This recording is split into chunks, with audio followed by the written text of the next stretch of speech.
प्रकृति में मूल उद्देश्य मूल बलों की प्रकृति और गुणों का अध्ययन करना। हम बल की प्राथमिक संकल्पना से परिचित हैं। किसी वस्तु को धक्का देने या उठाने के दौरान हमें उस पर बल लगाना होता है।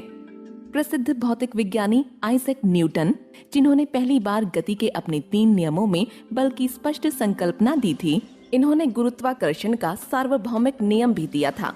गुरुत्वाकर्षण बल के अतिरिक्त हम कई अलग अलग प्रकार के बलों के प्रभाव में भी आते हैं, जैसे कि 2 सतहों के बीच घर्षण, एक संकुचित स्प्रिंग में उत्पन्न होने वाला प्रत्यानयन बल, एक विस्तारित डोरी में उत्पन्न तनाव, एक द्रव की मुक्त पृष्ठ में व्याप्त पृष्ठ तनाव बल, अंतराण्विक बल आदि।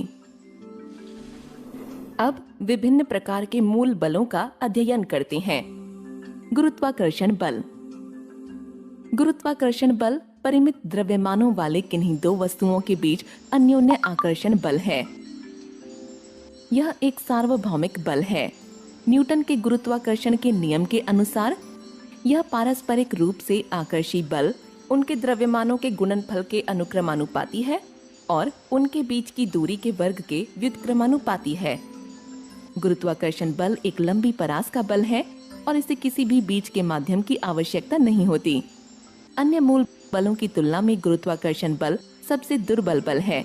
फिर भी यह एक बहुत महत्वपूर्ण बल है जो ब्रह्मांड में बड़ी संख्या में भौतिक घटनाओं की व्याख्या कर सकती है, जैसे सूर्य के चारों ओर ग्रहों की गति, चंद्रमा की गति और पृथ्वी के चारों ओर कृत्रिम उपग्रह और पृथ्वी पर गिरने वाले निकायों की गति। विद्युत चुंबकीय बल। विद्युत चुंबकीय बल आवेशित कणों के बीच का बल है। एक साधारण स्थिति में जब बिंदु आवेश विराम पर होते हैं तब बल कूलॉम के नियम द्वारा दिया जाता है। यह बल असमान आवेशों के लिए आकर्षी है और समान आवेशों के लिए विकर्षी है। इस बल का परिमाण व्युत्क्रम वर्ग नियम का पालन करता है।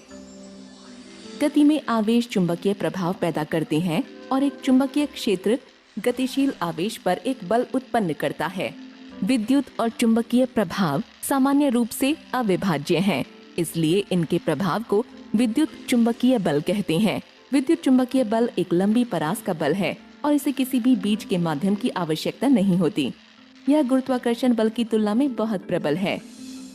2 स्थिर प्रोटॉन के बीच स्थिर विद्युत बल, उदाहरण के लिए किसी भी निश्चित दूरी के लिए उनके बीच में गुरुत्वाकर्षण बल का 10⁻36 गुना है। गुरुत्वाकर्षण बल हमेशा प्रकृति में आकर्षी होता है, जबकि विद्युत चुंबकीय बल प्रतिकर्षी भी हो सकता है और आकर्षी भी। प्रबल नाभिकीय बल।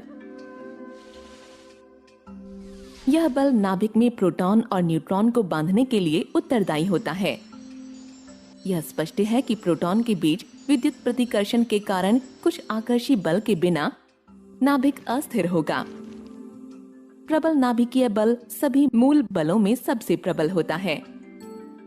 यह आवेश स्वतंत्र है और एक प्रोटॉन प्रोटॉन और न्यूट्रॉन न्यूट्रॉन और प्रोटॉन न्यूट्रॉन के बीच समान रूप से कार्य करता है। यह लघु परास का बल है। दुर्बल बल। दुर्बल बल केवल कुछ नाभिकीय प्रक्रमों में उपस्थित होता है, जैसे कि रेडियोधर्मी नाभिक का बीटा क्षय। बीटा क्षय में नाभिक एक इलेक्ट्रॉन और एक अनावेशित कण का उत्सर्जन करता है, जिसे एंटी न्यूट्रिनो कहा जाता है।